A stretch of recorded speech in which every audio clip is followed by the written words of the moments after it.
Good day, everyone. So today we will be discussing a new topic following our discussion about the operations of integers.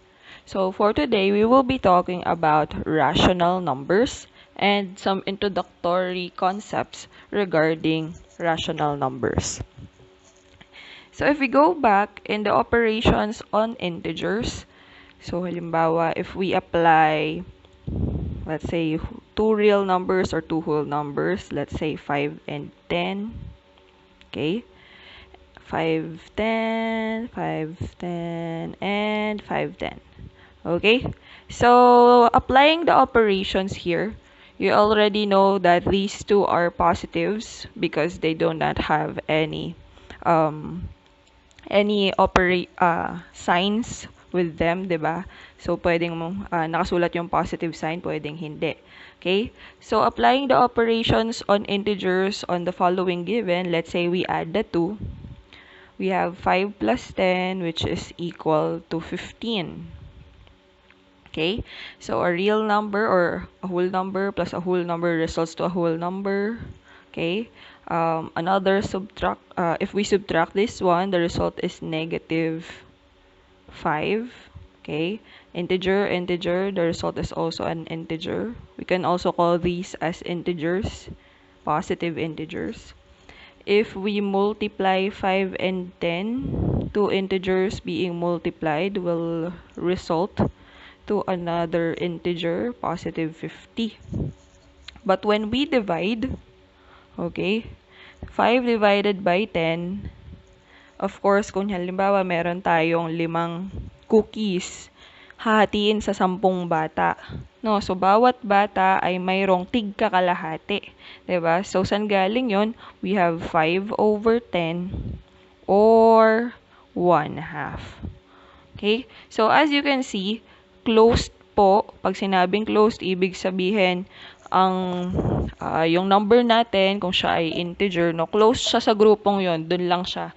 If you add, you subtract, or you multiply integer by another integer, the result will also be an integer. Pero when we divide, hindi lagi na integer ang kalalabasan. Okay, may times na ang lalabas ay yung fractions na siya namang parte ng tinatawag nating rational numbers.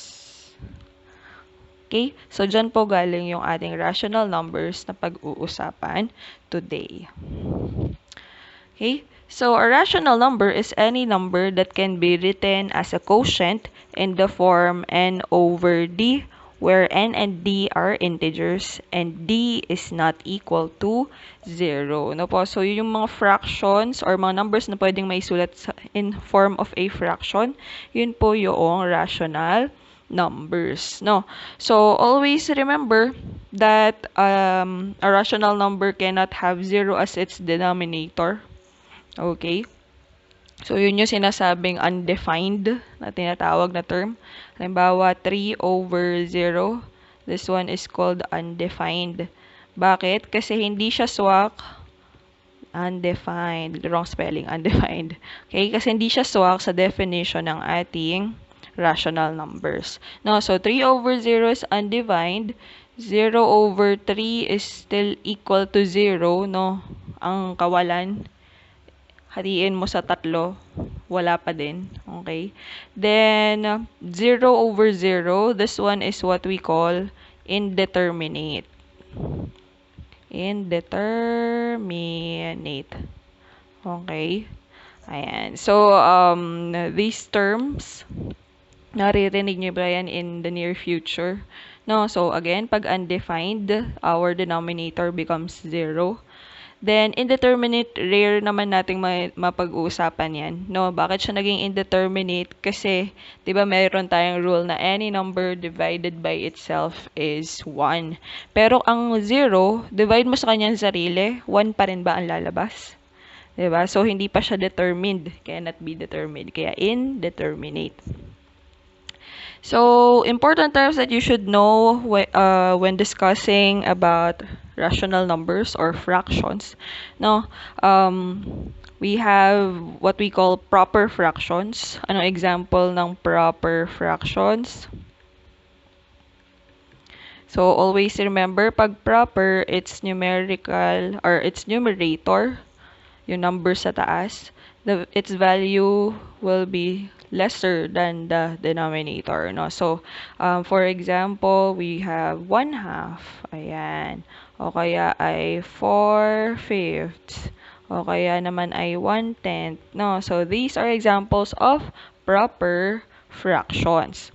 Then, for improper, okay, so improper fraction, don't forget, sa improper fractions po, mas mataas naman or mas malaki yung value nung numerator, no? So, halimbawa, 3/2. O kaya naman ay, halimbawa, 5/4. O kaya naman ay 10/7, no? So, improper fraction. And improper fractions can be written in a form called a mixed number, no? So, pwede siyang may sulat in form of a whole number and a proper fraction, no? So, itry natin dito sa 3/2, 5/4, at 10/7, yan. So, let's say we have 3/2, no? So, when we change to improper, so, improper change to mixed. So, when we change improper to mixed, we're going to use long division. Ayan. So, the numerator will go inside, the denominator goes outside. How many 2's are there in 3? We have 1. So, 1 times 2 is 2. Downwards, we multiply. Then, subtracting the numbers, 3 minus 2 is 1. So, this one will be the whole. This will be our numerator. This will be our denominator. Okay? So, therefore, 3/2 equals 1 and 1/2. Na po. So, para hindi kayo malilito, kung ano yung denominator dati, siya pa rin namang magiging denominator.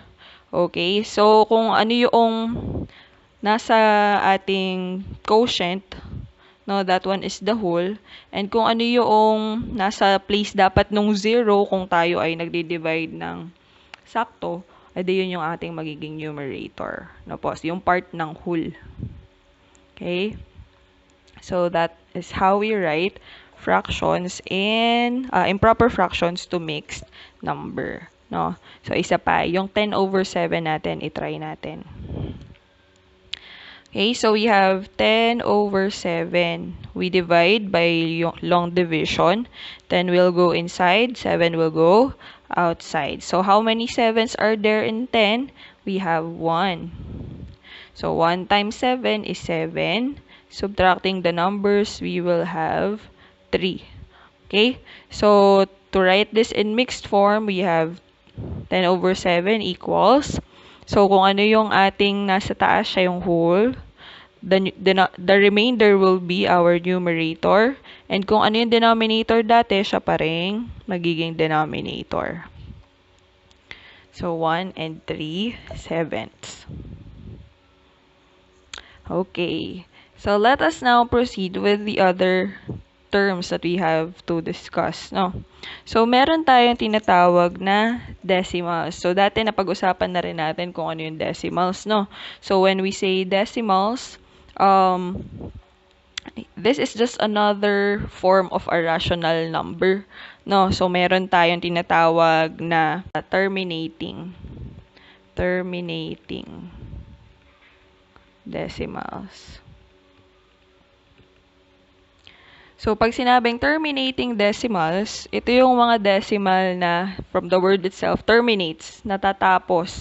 No? So, anong example? We have 0.25, 0.5. Yung mga, ayan, 0.12, diba? So, meron siyang ending. Then, pag non-terminating, syempre, hindi natatapos, no? So, meron tayong dalawang classes under non-terminating. Ang una dyan ay repeating. At yung pangalawa ay non-repeating.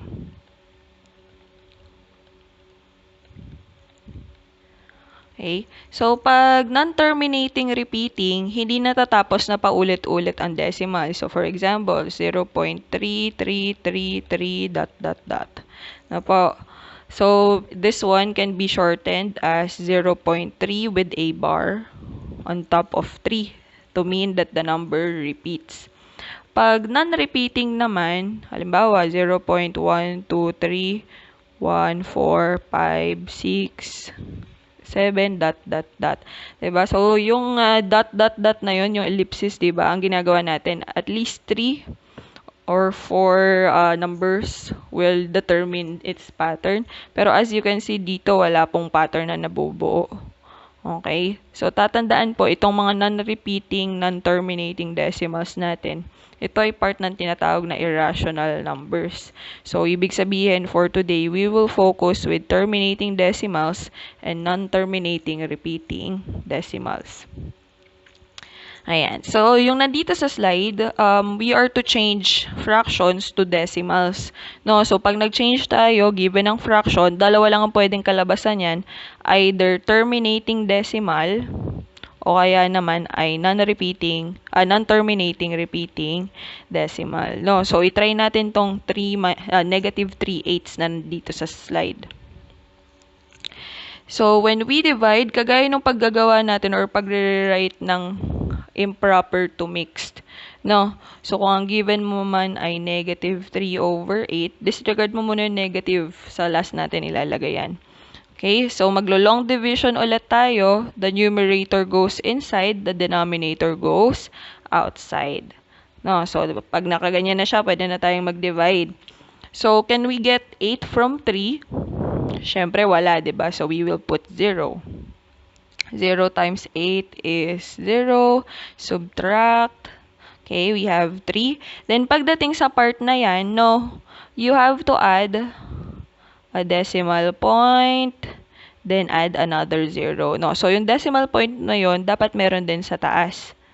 Okay, para po madali natin siyang ma-identify as kung pang ilang number na ba yung ating dinidivide. Okay? So, we have here 8 and 30. How many 8s are there in 30? Okay? So, we have 8, 16, 24. O, tatlo. No? So, kasi nag-4 na siya, 32 na. So, 3. Then, 3 times 8 is 24. Subtract the numbers. We have 6. Okay? Then, pag ganyan, let's try to add another decimal, add another 0, bring it directly down, then, divide ulit natin. Okay? Ilang 8 meron sa 16, no? So, if we are to estimate, kung 7, 56, kung 8 naman, 64. So, hindi pwede. 7 dapat. O, lagay natin dito sa 7. Multiply. 7 times 8 is 56. Then, we subtract again. So, this is 4. Then, add another 0. No? So, hanggat hindi siya nagsasakto, kung hindi pa rin siya magsakto sa pangatlo, edi tayo ay magra-round off na. No? So, if this is 40, how many 8s are there in 40? You already know that that one is 5. O, yan. Lagay natin dun sa taas ng 5. Okay, so 5 times 8 is 40, and 40 minus 40 is 0. So, nagsakto na yung ating sagot. Hindi ko na lang naisulat dito dahil hindi kasya. Okay, so this will be our equivalent decimal number. No? So, negative 3/8 is 0.375.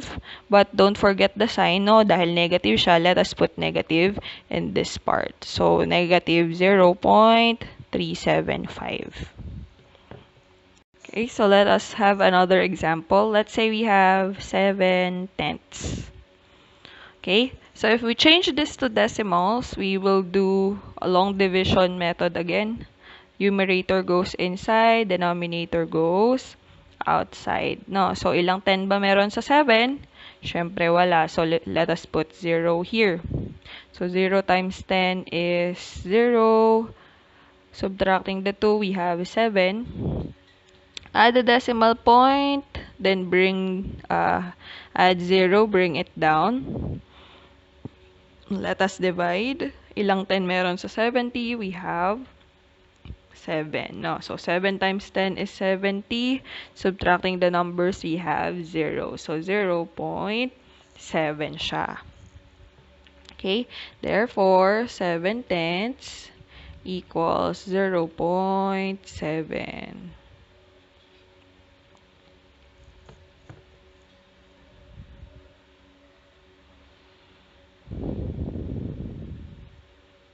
Okay? Let us have the last example for this one. So, let's say we have 8 over 11. 8 over 11. Okay? So, again, long division, we put 8 inside, 11 outside. How many 11s are there in 8? Syempre, wala po. So, it's 0. 0 times 11 is 0. 8 minus 0 is 8. Add a decimal point and 0 there. So, we have 80 here. Bring down yung 0 na yon. So, ilang 11 meron sa 80? We have 77, diba? So, 7. 7 times 11, 77. 80 minus 77 is 3. Okay, so let's add another 0. Bring it down. Ayan. So, ilang 11 meron sa 30? We have 2. No, 22. Hindi pwedeng 3 kasi 33 na siya. So, 22. Subtracting the 2, we have 30 minus 22 ay 8. So, kung mapapansin nyo, babalik na tayo dito. Okay? So, kung naging 8 na to, add 0, magiging 7 doon. Tapos, magiging 2 ulit. Yun. So, 8 over 11 will result to a repeating number which is 0.72. Okay? So, 8 over 11 equals 0.72.